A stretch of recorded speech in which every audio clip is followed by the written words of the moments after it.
we're going to apply a little bit of biomechanics to unlock an ankle range of motion cheat code that is so damn important that even if you don't lack ankle range in your squats, this will help you get more out of your hips and your knees. And what it all really comes down to is how we are typically taught to apply foot pressure during the squat. Because when I was first starting powerlifting, the biggest thing we were told about our feet was to put all of our weight on the outside and try to screw the foot into the floor. Seth in the editing chair checking in because I'm realizing that someone is going to comment on my apparent lack of ankle range of motion and trying to say that everything I'm talking about in this video is bullshit.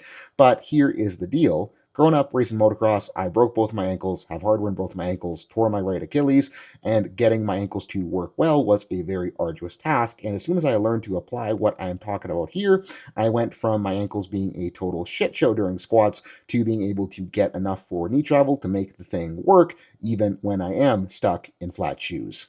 And you might be wondering, if that's what everyone did for years, why is that a problem? And to understand that, we gotta talk about the ankles. For that, most people are going to be thinking of the talotibular joint, which is the articulation between the tibia of the shin and the talus of the ankle, which is going to be primarily limited by two things. First, if we lack extensibility through the calf and the Achilles tendon, that is going to limit how far the joint can move. Second, arthrokinematically, if the tibia cannot slide posteriorly on the talus as the ankle flexes, we're going to bind up on the front side of the joint. And both of those things really do matter. If your calves are tight as shit, we're probably going to want to stretch your calves. If you feel like we are binding up on the front side of the joint, we might want to run some tib ant raises to encourage that arthrokinematic slide and glide type action. But the whole point of this video was introducing that little biomechanics cheat code, so let's talk about that. Because if we're limiting our understanding of ankle range of motion to what is happening at that talotibular joint alone, we're missing the full picture, which is comprised by the fact that although the ankle will be structurally limited by how far the tibia can move on top of the talus bone does not have to be and should not be stuck in one point in space throughout ankle motion. What do I mean by that? Well, let's take a look at the arch of the foot. Because if we're forcing the arch of the foot to be held up super high, like we would be if we were weighting the outside of the foot and screwing out into the floor super freaking hard, is that the talus bone is going to be held more up and tipped back than it would if we allowed that arch to fall. On the other hand,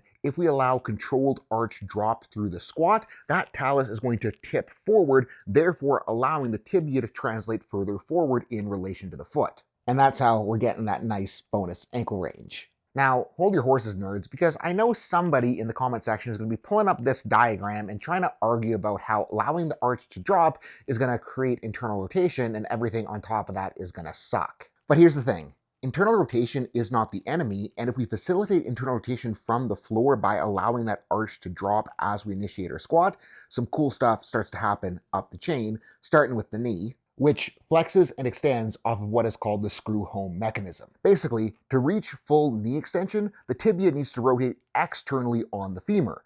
Now, to access knee flexion from that extended position, the tibia needs to rotate internally. So by allowing the arch to drop, not only are we going to be able to access more knee flexion because the knee will be able to travel further forward, we're letting the rotation necessary for that knee flexion to occur to happen as a natural part of our squat. And second, at the hip, because the hip is a ball and socket joint, rotation is going to be the foundation that allows linear motion to occur. What does that mean in application? Well, if we break down a full range of motion squat into thirds, we can use that to approximate the relative rotation necessary at the hips through each segment of the range. On initiation, through about the top third of the squat, we need relative femoral external rotation to break into hip flexion.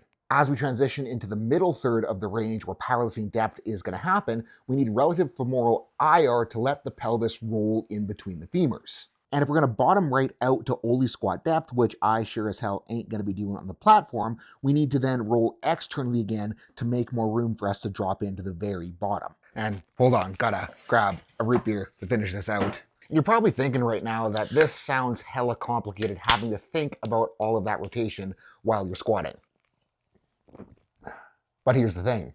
If we cue foot pressure the right way, we don't even have to think about it. So what are we going for? Well, it's going to help if you've ever worn a pair of ice skates. And if you are not Canadian and have never worn a pair of ice skates, the way you propel yourself forwards is by pushing off against the inside edge of the blade. because dropping our arch to spread the floor from the inside of the foot is exactly what we want to set up the hip tension that we need to break into the squat well, ensure that the femurs are going where they belong so we can get as much adductor into the picture as possible.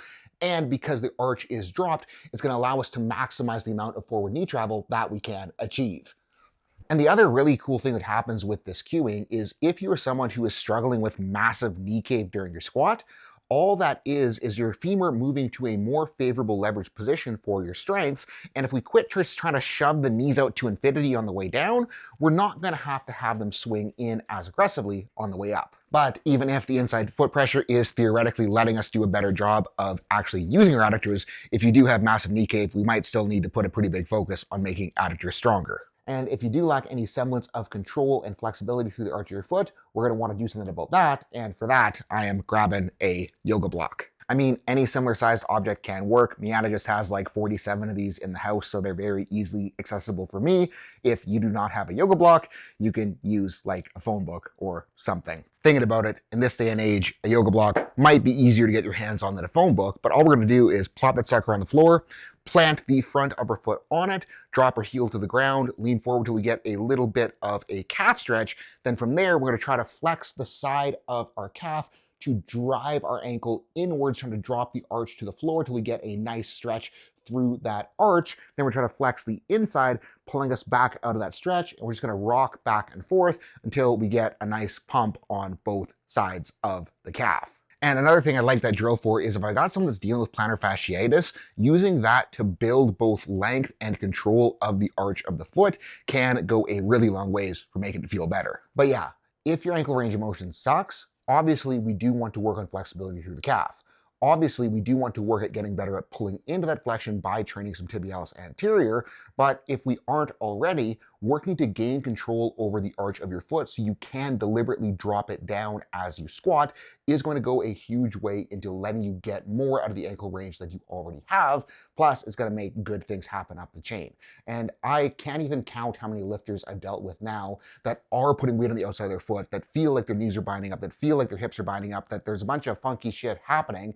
And if we just get them to push through the inside of their foot, let that arch drop a little bit, it is insane how much better their squats will feel just like that. And that is why this is one of my all-time favorite squat cues, that no matter how you squat, no matter what is going on, having some of that deliberate arch drop is just mechanically going to let things work better. So if you aren't already, I definitely would encourage you to give this a try. And if you're dealing with anything in training that is holding you back, hit link below, join the team, because no matter what you have going on, I want to help you figure it out. And the team is a place where you can get individualized coaching directly from me on a daily basis so we can solve any issue that you are dealing with.